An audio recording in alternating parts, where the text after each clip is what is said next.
Hi, everyone. I'm Vanessa, and this is my colleague, Khadija.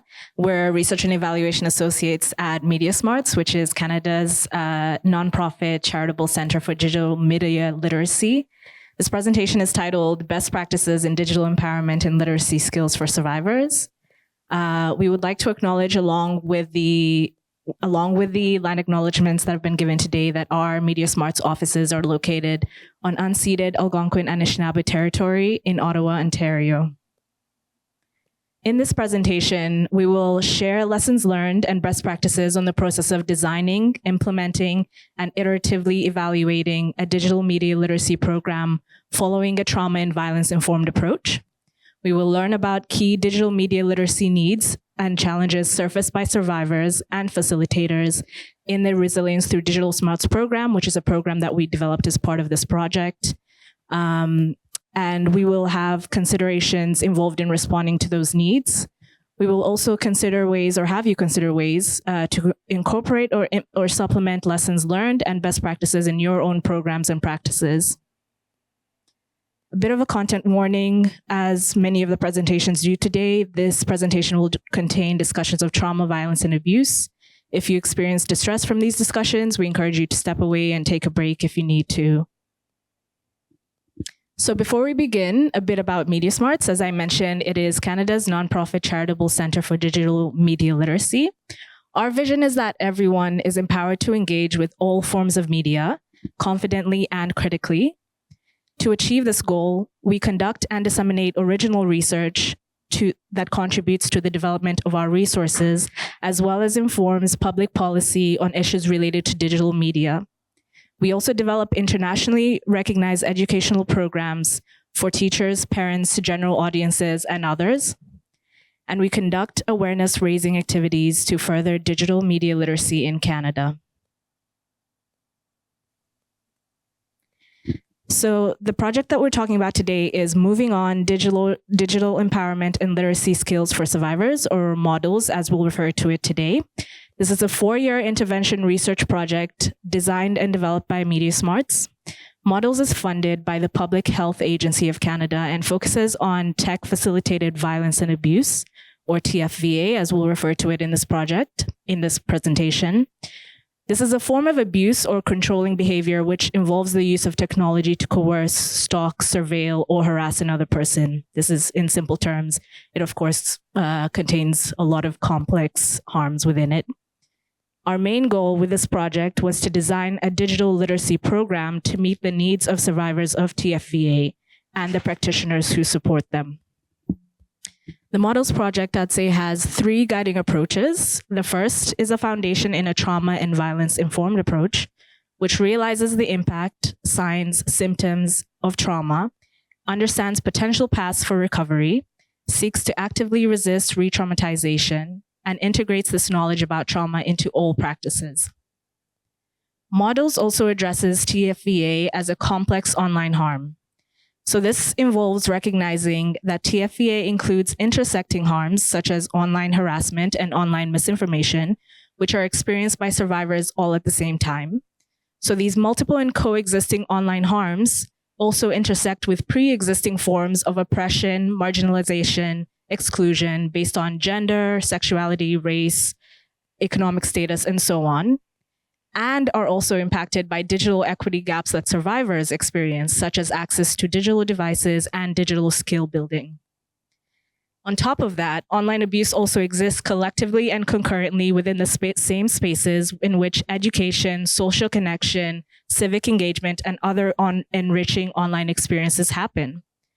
So in other words, TFVA is a complex online harm because it is entangled with other harms, with other equity gaps, and also existing in the same places as online benefits and necessities. The MODELS project addresses this complex online harm through digital media literacy education. So the internet and the digital devices that we use to access the internet have become an indispensable part of our social and working lives. I think digital literacy involves not just access to technology, but how to use, understand, and engage with it. And digital media literacy, therefore, can allow survivors to critically and safely access online benefits as well as respond to online harms, while also providing digital access and skills to bridge digital equity gaps that they may experience. So the second guiding approach here in summary is understanding TFVA as a complex online harm and digital media literacy education as a response to this complexity. Our final guiding approach is to build collaborative and sustainable interventions at individual, community, and systems levels with the foundation of a trauma-informed approach and digital media literacy education. So now that we've introduced models, we'll talk a bit about the process of designing, implementing, and evaluating this program following these guiding approaches. We'll start with development. So at MediaSmarts, we are uniquely positioned with an interdisciplinary research expertise. All members of our research team are trained mixed methods researchers. Our director of research, Dr. Cara Brisson-Boyven, who was here yesterday but cannot be here today, holds an adjunct faculty position. Khadija is a research associate, and I am a PhD candidate, all at Carleton University.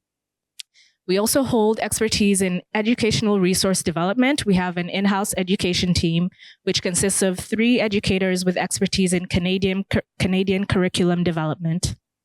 So this allows us to implement what we call a research to resource model across most of our projects, where development begins with research, often in the form of a needs assessment, to identify issues, challenges, best practices in a specific area. So some areas we've covered in our work are online hate, online privacy and consent, mis and disinformation, algorithmic literacy.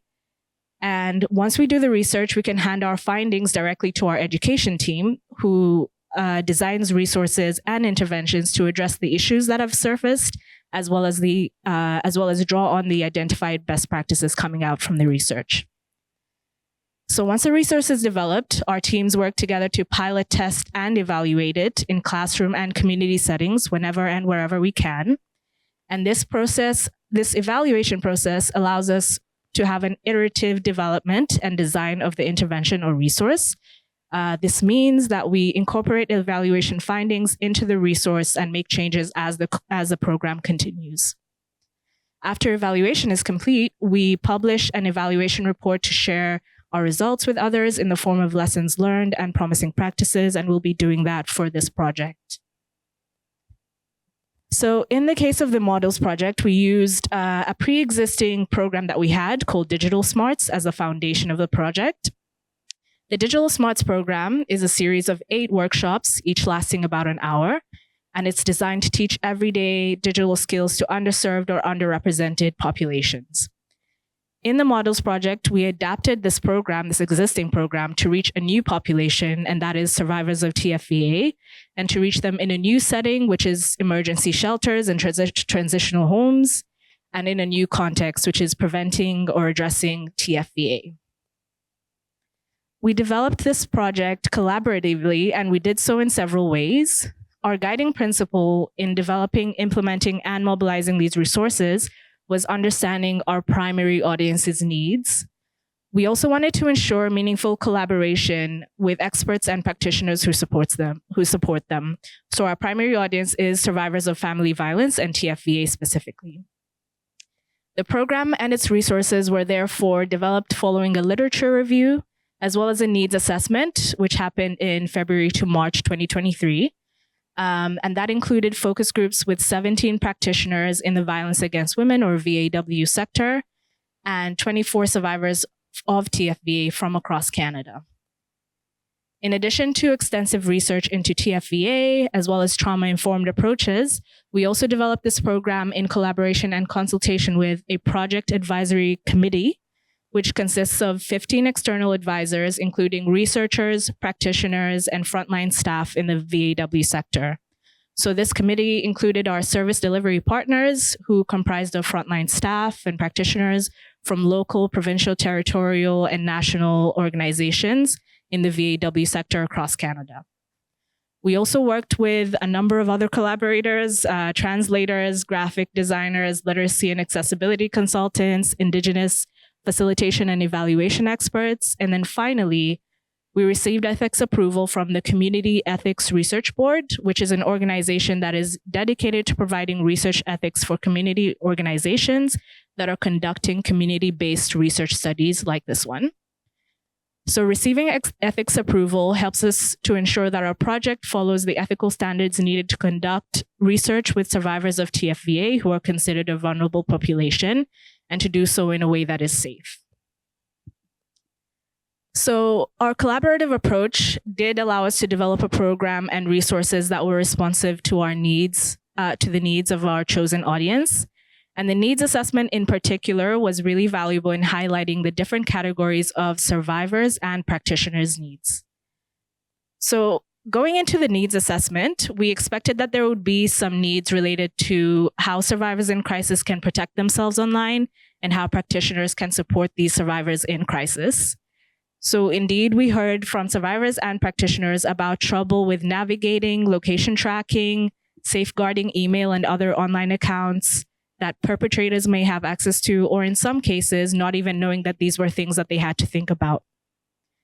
We also heard about some needs that we hadn't anticipated. Many survivors seemed primarily and urgently concerned about online scams and fraud, which are not directly connected to TFVA and are not things that you would consider as something to help survivors in crisis in emergency shelters. In our focus groups, one survivor put it this way: what I fear mostly is them taking my information, your stolen identity, and I'm also very afraid of scams. So the danger of a non-collaborative development process that doesn't first conduct a needs assessment is that the complex and intersecting nature of online harms, as well as unanticipated needs like this, like the scams being a primary need for a lot of survivors that we heard from, these things which are just as important and urgent to survivors may get missed, and you may go in with an idea of what you think that they need urgently and not hear about some things that they actually do need. So both survivors and practitioners also express more long-term digital media literacy needs. Survivors had different levels of digital media literacy and different needs related to their online lives. Some wanted to know the basics of online safety. Others wanted to engage in regular activities like playing games with their grandchildren. And others wanted to participate in more advanced activities like digital storytelling. Additionally, when it came to thinking about their well-being online after crisis, survivors expressed a lot of confusion, anxiety, and helplessness in how to proceed. It was made worse by what they expressed were inadequate responses that they received when they sought legal channels to support themselves. They said they were met with victim-blaming solutions like just get offline, which is not realistic or helpful when social connection, government services, and other things that our necessities are increasingly all online. Survivors express that they actually rely on peer support. They rely on the belonging offered by online communities. They rely on the guidance offered by practitioners in emergency shelters and transitional homes. But in our focus groups, we also found that practitioners also do not often feel equipped to support survivors with TFVA. Practitioners themselves expressed varying levels of digital media literacy, some not feeling tech savvy enough to address survivors' questions. So we had conversations with practitioners as well who wanted to be able to reassure survivors who did not know what is and isn't possible when being tracked online. This is made worse by the fact that experts say with the fast and ever-evolving nature of technology and the slow pace of regulation, there is no 100% certainty of what is and isn't possible in terms of being tracked. And the inability to guarantee safety just explained and added to survivors' heightened fear and also practitioners' feeling of not being able to feel equipped or keep up to date with the things they need to support survivors. So our needs assessment really emphasized the importance of trauma-informed digital media literacy, as it was necessary to meet the wide and immediate ranging needs of survivors in crisis, and also further necessary to build a foundation for survivors' online well-being as they move out of crisis and into their regular lives, while also allowing VAW practitioners who want to support survivors to feel confident and equipped to do so. So in response to what we had, we developed what we've called the Resilience Through Digital Smarts program. And this is in direct response to the needs surfaced during the needs assessment. This program is comprised of two forms of content. First, we have digital triage handouts, which are printable documents, which are in print and online, that include important safety, security, and well-being information to assist survivors in crisis and their families. These pamphlets are available in 12 languages and are available, as I said, both online and as hard copies at multiple sites across Canada, which are participating in our program implementation. We also have the Resilience Through the Digital Smarts workshops. These are a series of 6 workshops designed to educate and empower survivors to confidently participate in online communities. For example, through safe and secure job searching or online banking, shopping, social media use. It covers a wide range of things. And it covers really topics related to online safety, privacy, security. We also have one on online relationship safety, speaking to more elements to do with having a relationship that has elements online and how to stay safe in that way. And we also have a workshop on digital storytelling, helping survivors tell their stories online. Once we developed the Resilience Through Digital Smarts handouts, as well as the workshops, we moved on to the implementation phase of the project. And this part of the project was really about developing resources first to train and support facilitators that would be delivering the workshops.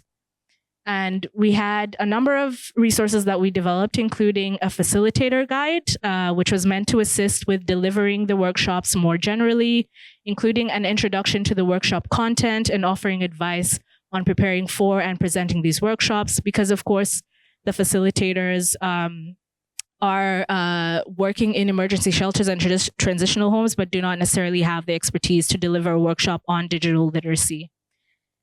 We also developed a facilitator's handbook on trauma and violence-informed digital media literacy education, and this speaks specifically to facilitating these workshops in a trauma-informed way. We will discuss this in more detail in the workshop later at 1 p.m. in this room for those of you who can attend. And then finally, we designed a Train the Trainer workshop to walk facilitators through these resources, walk them through the workshop content, and provide direct support. We also added a debrief session after this training workshop to answer any questions that they had after they had time to sit with the workshop content and resources that we had designed for them. Throughout implementation, we also maintained regular meetings with our service delivery partners and advisory committee. This was essential to give and receive real-time updates throughout implementation and keep an open line of communication to hear and respond to ongoing needs and challenges. The first year of implementation surpassed our expectations. We trained 35 VAW practitioners. We had 75 workshops delivered to 99 survivors and 201 copies of the digital triage handouts distributed to survivors. I will now hand over to my colleague Khadija to talk about the evaluation phase of this project. Hey everyone. So mic check. Can everyone hear me in the back? Okay, awesome. So evaluation was a core component of our program.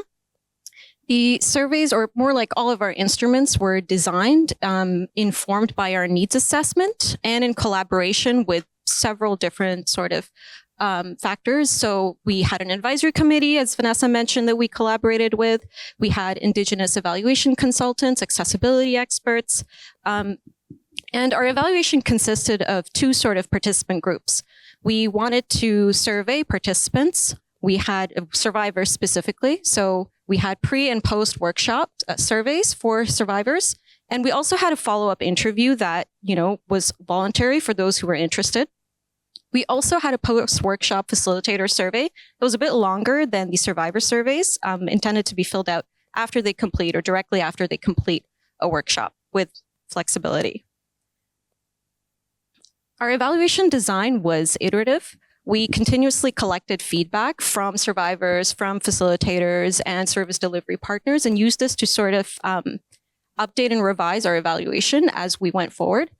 In addition to the surveys, we also had our service delivery partners who filled out quarterly reports, which were mostly numbers, but we also had a qualitative component asking them for feedback and impact of the workshops. We prioritized anonymity to sort of contribute to survivors' sense of safety, including the use of an anonymous identifier, which we used to match pre and post survivor responses. We also prioritized accessibility, making everything as concise as possible to meet different language needs.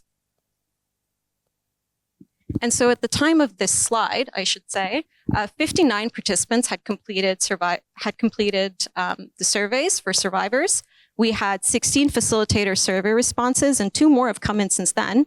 And we have 5 survivor interviews completed, with 1 more scheduled in the coming weeks. And so pleased to report that we've had overwhelmingly positive feedback to the workshops. Over 95 of the survivors participants reported positive changes to knowledge, skills, and confidence. 80% of facilitators also reported the same. And 80% of facilitators reported satisfaction with the program resources and the supports provided. And in all of our interviews that we conducted, survivors shared how the workshops taught them new skills and boosted their confidence in navigating online spaces, both within crisis and beyond crisis. So the first quote here states, "There's a few things that I've kind of worked on and gone into one of my settings and tried. Like, I'm a little apprehensive at times, but at least it feels a bit more confident with, at least I feel a bit more confident with certain things anyways, so that helps." Our second quote here states, "I really appreciate the information about how to create a strong password. The second thing is, I know how to navigate online when I search for information that I need. I have to be very careful in terms of knowing what to click because there's many links." Survivors also talked about how the workshops help them more directly in terms of changing emails or changing their passwords to accounts that perpetrators have access to, logging out of accounts on multiple devices. One survivor actually shared in real time how another participant in a workshop realized in real time that there was spyware on their phone. And so they were able to bring that up with a facilitator, escalate it, and have that addressed. And so in our survey responses, our practitioners generally who facilitated the workshop reiterated the level of engagement, the confidence, and the skills gained by the attendees. So our first quote here states, "There was a lot of engagement. At the end of the session, I noticed there was more confidence in the room to create a video. Another point that was interesting was the need to post safely, which was discussed during the session. All the ladies stayed until the end of session. Another point to add is that the resource page was very useful." Facilitators also shared some challenges that they had during delivery of the workshops, such as the content taking too long and workshops running over time, or the evaluation survey also taking too long to fill out due to varying digital media literacy levels and different language needs. So the second quote here speaks to that.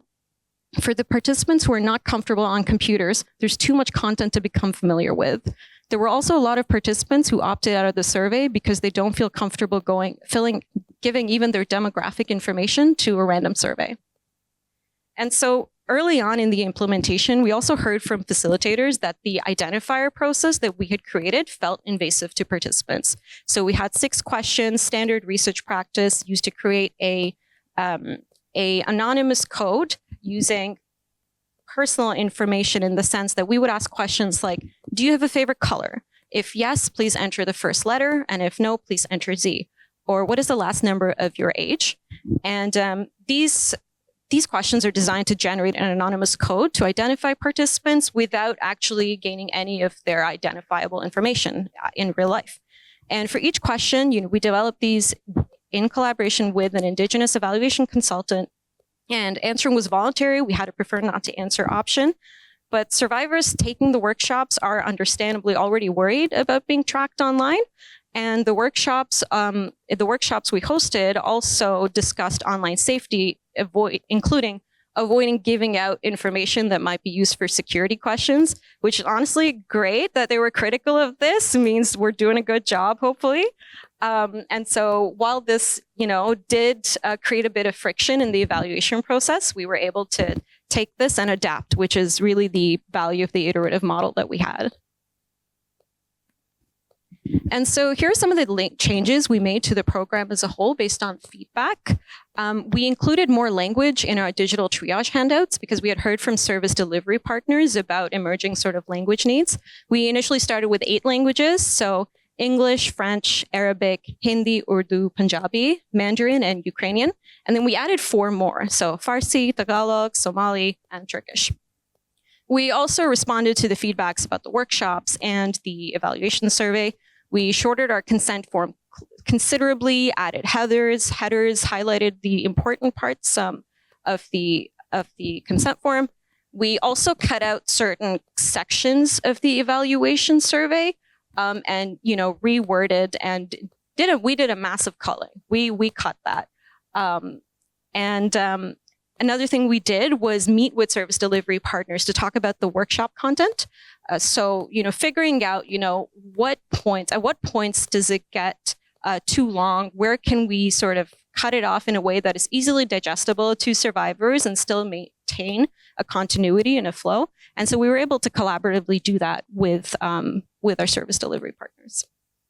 We also removed the survey identifier questions completely, instead replaced them with a single question that asked participants to write down a word of their choice that they would write in again at the end of the survey. And our facilitators also helped facilitate this. Thankfully and happily, that seemed to have worked well. We didn't receive any negative feedback from facilitators, and things were smooth sailing in that realm from then on. And so we're just going to wrap up this presentation by sharing a summary of the lessons we learned and the best practices that have surfaced in this process, just in case it might apply to anyone's projects, current or future.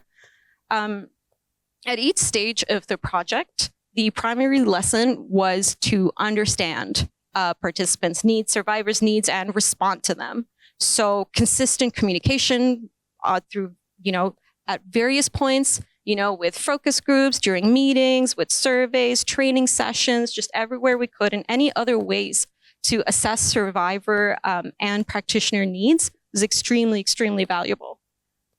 It really solidified our understanding of what we had anticipated already as needs, but also things that we weren't anticipating, like Vanessa mentioned, the scams. We also continually saw the value of collaborative approaches with survivors and practitioners, but also, as mentioned, with evaluation consultants, with accessibility and literacy experts, with graphic design, and even internally within the MediaSmarts team.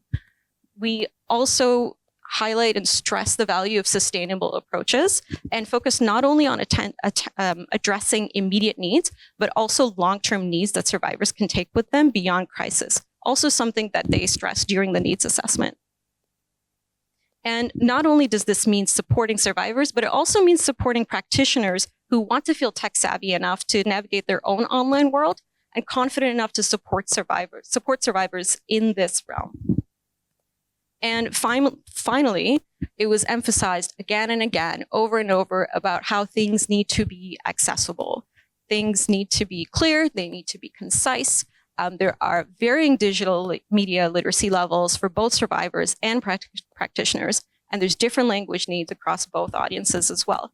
And so we really strove to have accessible language across all of our resources, which again, we developed with the collaboration of our advisory committee, literacy experts, evaluation consultants, and we did translate into as many languages as we could literally afford. Yeah. I'm going to pause here for questions. We do have 2 slides after this talking about the next steps, how we plan to implement it, and we're also hosting a training session, which I'll talk more about after questions. Thank you. Okay, thank you so much, Khadija and Vanessa. We do have quite a bit of time for questions, and I see that some have come in via the app. So I'll go to the app now. Okay, the first question, how would you address digital safety in the case of shared devices? So this is something that actually came up with our service delivery partners. We really don't have any other kind kind of new and novel approaches other than, like limiting password sharing, perhaps, making sure, I mean, in the case of shared devices, I assume it would be in a family setting, or I'm not sure what context exactly that you're thinking about, but maybe also keeping an eye on, we had from service delivery partners that sometimes children were reaching out to abusers on devices, that these devices are also being used by, their mothers. And this was a bit of a problem because the child may not know what information to and not to reveal. So it is really about communication, keeping those basic elemental like password safety practices up. And yeah, just continuing with that. I don't know, Khadija, if you have any other, I think it really was those basic practices that we fell to. Okay, thank you. Another question. What was the age of the survivors in the needs assessment? Were there any older adults? Yeah, we had 2 older adults. I think, though, we were counting older adults as above 55. We had someone mention that, even 45 sometimes is counted as older adults. But it was ranging, I believe, from 16 to 84, I think, was maybe the metric, if I'm not mistaken. But we had only 2 older adults, and we had maybe, I think, 1 or 2 youth, and then most were between 18 and 55. Okay, another question here. Have you considered offering similar workshops for survivors seeking help and resources from online hubs? Have you considered offering similar workshops for survivors seeking help and resources from online hubs? Yes, like to ask for clarification. In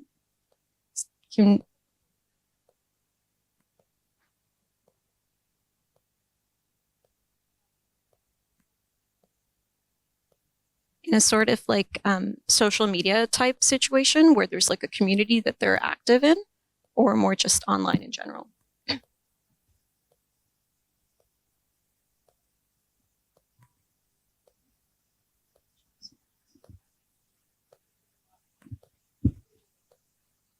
Yeah, thanks for the question. So a lot of our resources stem from our the foundation of resilience through digital smarts is our digital smarts programs, which cover comprehensively just generally how to navigate online safety, social media, but also in this case, we have a workshop on online dating and just generally navigating online, how to navigate with your privacy, your security. And so I think that the digital smarts workshops would be a really good resource for anyone looking to just generally increase their digital media literacy levels, but also just feel more safe navigating the internet in any shape or form. I would say there's also a website called techsafetycanada.ca, I believe is the website. That's also a helpful resource. One of our partners has worked with that resource before, and it is, I believe, also targeting specifically people who have experienced IPV and things like this. But I think also we discussed this with our service delivery partners, where as much as it is tempting to, or maybe if it is the only option that survivors have, they definitely should seek help in that way. But it is helpful to have an in-person contact, because oftentimes you don't know what online is the right resource, what is actually leading you into the right place, giving you the right supports that you need. So our service delivery partners in a recent conversation mentioned that, it's really important for survivors to have, even though there is a fatigue of having referrals and going through all these in-person supports, to have some sort of peer support or support from a practitioner in this sector. Thank you. Another question from the audience. Was there support from law enforcement for the survivors? Is there potential to train law enforcement to help with digital violence against women? So I will hand this over to Vanessa in case you have anything to say, but one thing that did come up during our interviews is how much there's a huge distrust, right, of law enforcement. And even when in our workshops, when we're describing, how to report, for example, if there's revenge porn or if there is information about you that your abuser has made public, what to do. And survivors were leaning away from talking to law enforcement or getting involved because they just don't have good experiences. So I'm sorry, can you repeat the question? So yes, there may be potential to train and collaborate with law enforcement to work with TFVA, but I think it would require a lot of trust building and time. And I think we'd have to really, this would involve a new and unique sort of needs assessment to figure out how to navigate that sort of rocky terrain carefully. And see if it's something that survivors want as well, and see in what capacity they would like us to do that. Okay, one more question here via the app. How did you manage the training and competency building for facilitators? Did you partner with any tech companies to support in-house expertise of digital literacy? Yeah, so the great thing is that we are the tech experts. So the world of emergency shelters and working with survivors of TFVA was new to us. We come with digital literacy expertise.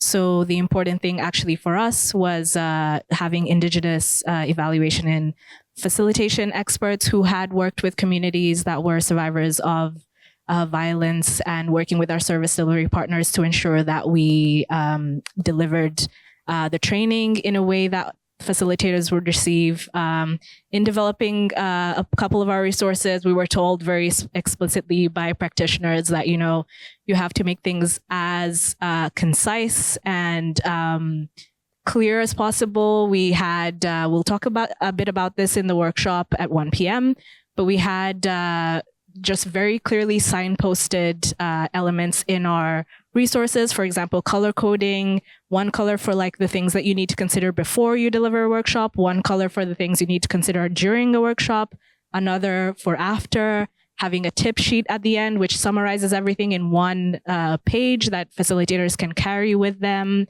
and things like this.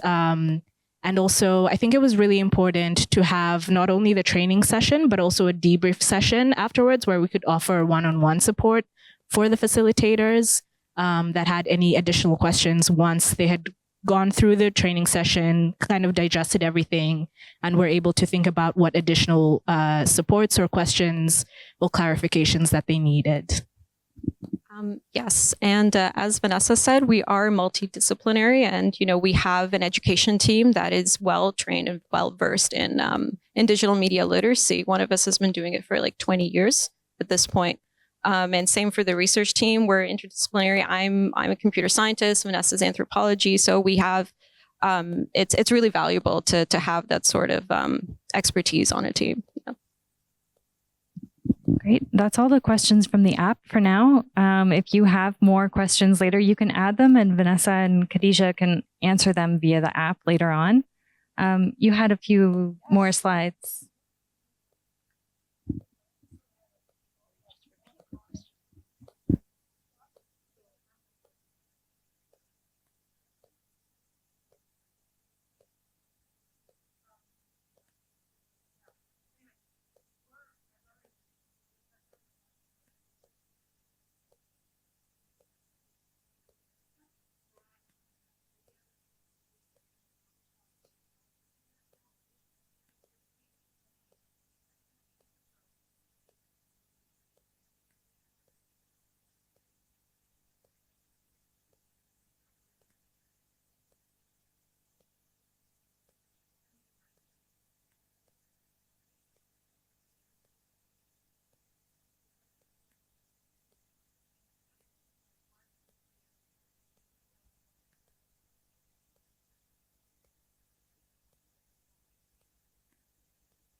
And so just to clarify, the question is whether we have any workshop or resources for women for basic digital literacy needs. One of the workshops that we had is called Introducing Online Basics, that works, because this is something that came up in the needs assessment, is that survivors were like, we don't know how to access the internet, we don't know how to use filters, we don't know how to fill out forms or government services, everything is online, what do we do? And so we had a workshop specifically for basic digital literacy needs, in addition to other more targeted workshops for privacy and security. And again, I'll just also point you to the, if you go to MediaSmarts.ca, we have the digital smarts workshops, which these were based on, which I also introduced kind of the basics of online safety. If you're interested, you can email us at, we'll have the email somewhere. Oh, yeah, info@mediasmarts.ca. Please reach out to us and we can send you the relevant information that you need. Yes, and I forgot to mention that if you throw resilience through digital smarts into a Google search, you will see our landing page for it, which contains a description of our workshops. There's PowerPoints and scripts as well. And if anyone's interested in, facilitating or partnering, please reach out to us. We also have, because, workshops are long, we also have videos accompanying each workshops that are pretty short. So that's a quick sort of resource to share with anyone who's interested if, facilitation is expensive or time consuming. Does anyone have any more questions?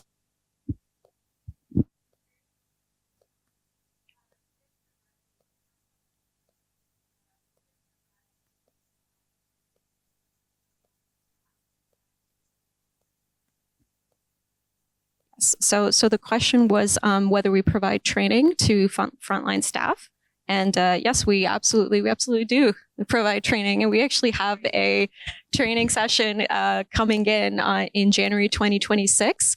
Anyone who's interested in attending, this is a contact form. You can sign up for it and we'll send you an email once we know which date we're doing it on and when we're doing it. We also have a link. Bitly is not great now. It started doing this thing where it sometimes it'll take you directly where you want it to go, and sometimes it'll take you to a page with ads on it. That sucks.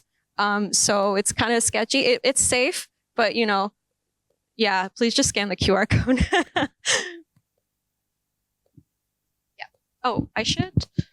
Since we're on this slide, I will actually elaborate a bit on what this training session is going to look like. So in addition to, we'll be talking about the workshops. Just an intro to the workshops. We'll talk about each of the 6 workshops, what they contain, what format they're in, and how to deliver them, hybrid, virtual, in person. We'll also talk about the evaluation components, and there'll be a lot of times for questions, for interacting with the MediaSmarts team. And we're also we have developed a trauma and violence informed handbook for facilitators. So we'll also be doing a walkthrough of that.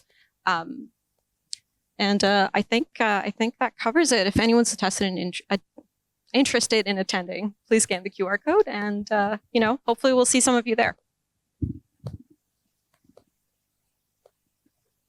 Is that it? Yeah, I just wanted to mention, just because we're on this topic, that we are planning to have continued program delivery. We're looking for ways to keep this project sustainable as our funding comes to an end next year.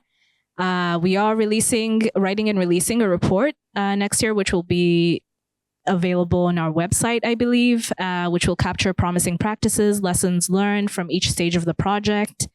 And we still have service delivery partners implementing this program, and they'll continue to do so even after the end of this project. But again, for anyone interested in learning more about the project, or interested in partnering, or interested in training, please do reach out to us via the email, or sign up for the free training session that we have in January. And thank you all for your attention. Thank you. Okay. Thank you again so much to Khadija Beg and Vanessa Turyatanga.